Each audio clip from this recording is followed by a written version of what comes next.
Okay, this is an interesting one here.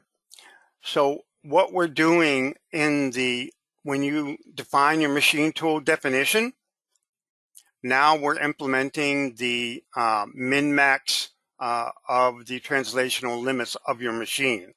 So now you can enter these. Previously, it didn't allow these, or it didn't display the limits. Let's put it that way.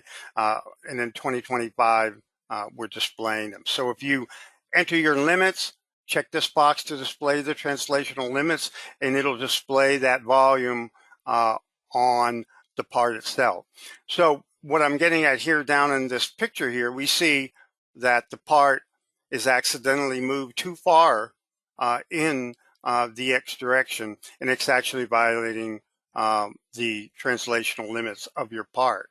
So you can see that visually, and then also you'll get an error message if your toolpath extends past this volume. So when you simulate it, you'll get an error message. So this is something that users have asked for a while now, and very helpful. I'll show you this part as well.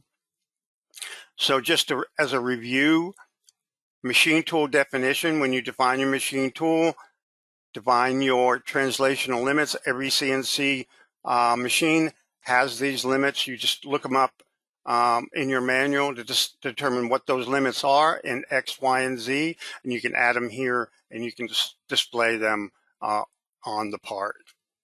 Okay. Okay. Yes. So we got our work zero, we got our stock. Everything looks good, okay? So you run this on the machine, and then you get an error on your controller. It says machine limits exceeded in X or Y. In this case, it's X, okay? So then you're scratching your head, and you went, okay, so where do I figure out, how do I move my part to make sure it's inside that my machine limits, okay?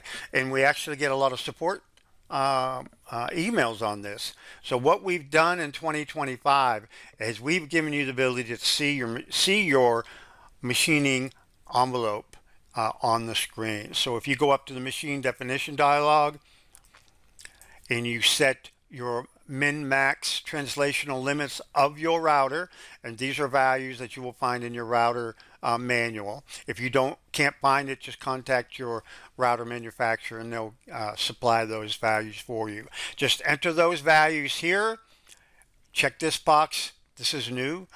Display translational limits, and you'll see that the limits display on the screen, similar to a stock model. But let's look at what's going on here. We see that the part is too far outside the machine limits. So every toolpath on this part that exceeds past this translational limits in our plugin will flag as an error and alert you when you simulate that toolpath. If any part of a toolpath simulates and goes outside of this limit, then it will flag you and let you know before you get to the router and before your controller throws the error and you've got a part half machined and you're wondering what's going on. Okay, so this is a good thing to look at every single part.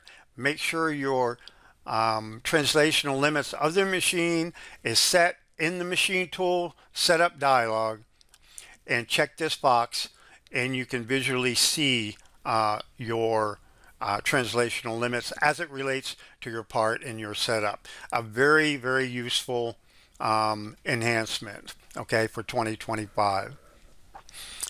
Okay, let's move on.